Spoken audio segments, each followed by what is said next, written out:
ধাম মানে কি? অনেক ধাম রয়েছে, নামকরণকৃত ধাম নয়। এটা কি ধাম? এটা হচ্ছে দিব্য ধাম। ধাম মানে কি? ভগবানের আশ্রয়, ভগবান যেখানে আশ্রয় গ্রহণ করেন, ভগবানের যেটা নিবাস, ভগবানের যেটা গৃহ, সেটাকে বলা হয় ধাম। এই ধামগুলো বৃহৎ পদ্মপুরাণে, অষ্টাদশ পুরাণের মধ্যে মুখ্য 3য় নাম্বার পুরাণ হচ্ছে পদ্মপুরাণ, সেখানে বর্ণনা করা হচ্ছে। এই ধামের কোনো পরিসীমা নির্ণয় করা যায় না।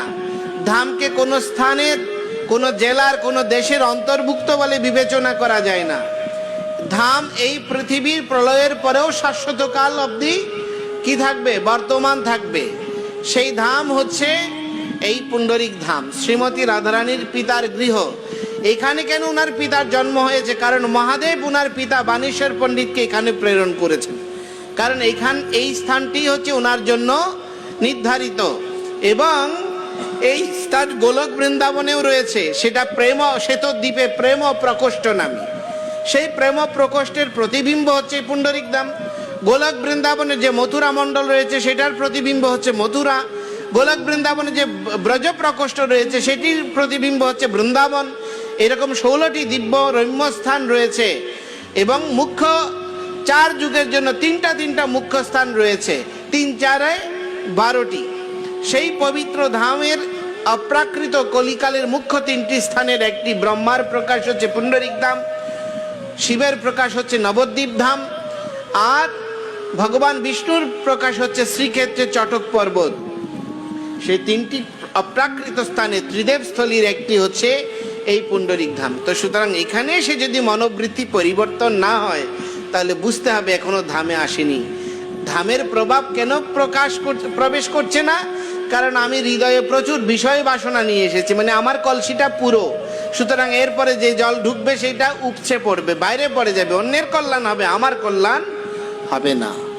সেজন্য আমাদের উচিত ভগবানের অপ্রাকৃত ধামে প্রবেশের পূর্বে হৃদয়ের প্রত্যাশাকে ছুঁড়ে ফেলে দেওয়া, ভগবানের কৃপা কটাক্ষ লাভের অভিপ্রায়ী হওয়া। এবং অপ্রাকৃত ধামে যখন যাব, প্রত্যেকটি ধামের দ্বারপাল হচ্ছে কে? মহাদেব। মহাদেবের হাতে কি রয়েছে? ত্রিশূল রয়েছে। দেবী ভবানী তিনি হচ্ছেন পীঠাধীশ্বরী, তো তার হাতে কি রয়েছে? ত্রিশূল রয়েছে। ত্রিশূলে কয়টি শূল রয়েছে? 3টা শূল রয়েছে। কি শূল? আদি ভৌতিক, আদি দৈবিক, আদি আত্মিক, সত্য, রজ এবং তম। 3 জনে, এই 2 জনের মধ্যে 3টা গুণ এবং 3টি এই আদি ভৌতিক, আদি দৈবিক, আদি আত্মিক, এই ত্রিবিধ দুঃখের দ্বারা আবৃত শূল রয়েছে। যারা এই বিষয় বাসনা দ্বারা এখানে প্রবেশ করবে, তারা এই প্রেমের সন্ধান লাভ করবে না, শ্রী ভগবানের দর্শন বা কৃপা পাবে না, তারা ওই বৈষয়িক বস্তু লাভ করেই ফিরে যাবে। আর যারা এইসব ত্যাগ করে আসবে, তাদেরকে মহাদেব কি প্রদান করবেন?